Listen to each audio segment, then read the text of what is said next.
A conservative group is launching a new effort to out unelected government officials that will be working behind the scenes to undermine a potential Trump second term.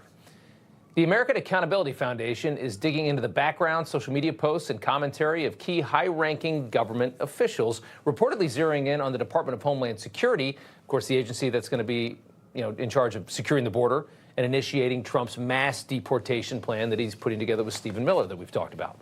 Now, the goal is to post 100 names to a website sometime this summer and to out these people inside our government that are ruining our government. The Associated Press, of course, calls the effort chilling and shocking. Not the idea that unelected career bureaucrats in Washington work to subvert democracy, but the plan to expose them is what's chilling and shocking, of course. Trump's first term saw an avalanche of leaks and a lot of disloyal government workers who actively worked around the clock to destroy his presidency and subvert what the American people wanted when they elected this man to the White House. We saw it happen for 4 years. Tom Jones is the president of the American Accountability Foundation, and he joins us now. Tom, it's good to see you. This is, I guess, Drain the Swamp 101, and a lot of people are freaking out about your plan. Tell us about it. Yeah, so it's based on the simple idea that the people who are leading policy in the nation's capital should be investigated so that we understand what their biases are and what they're trying to do with these positions of importance in the federal government. They like to say that they're career civil servants and they're unbiased, but anybody who's observed Washington knows that these people come with a bias. And if we learned anything in the last Trump administration, it's that there's a cadre of deep state staffers who did nothing but use their tools to frustrate the president and the American people's agenda for 4 years.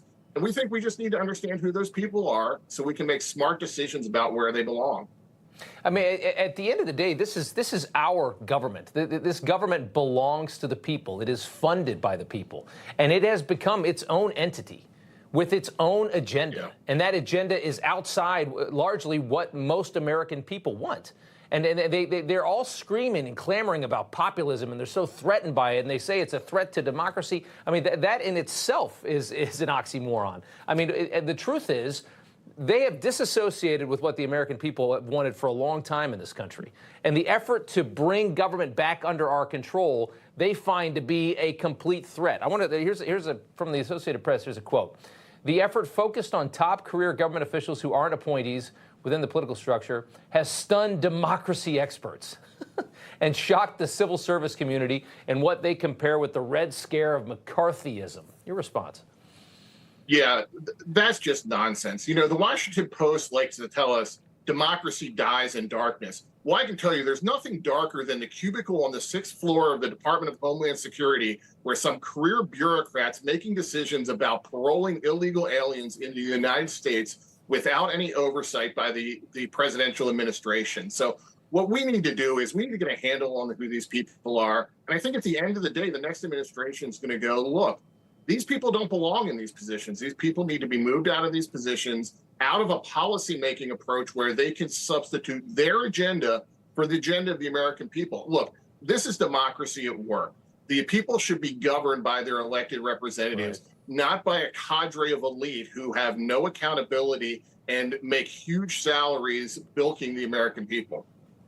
You know, I always think about, we have this binary system where you have to pick a party, right? And I always think about it, if it was by line item vote, everything that our government did, how much of what we've seen the last 3.5 years would the American people actually vote to support?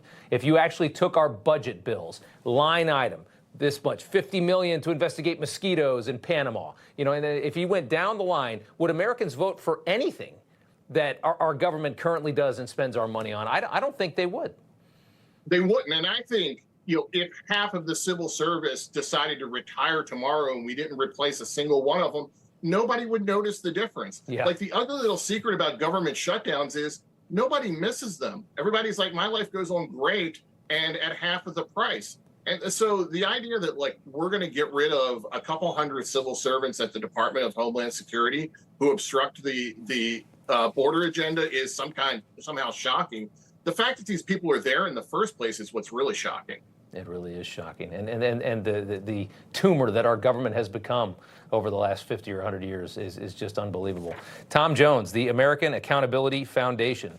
Thank you, Tom, very much. What great work you're doing. We appreciate it. Hey, thanks for having me on.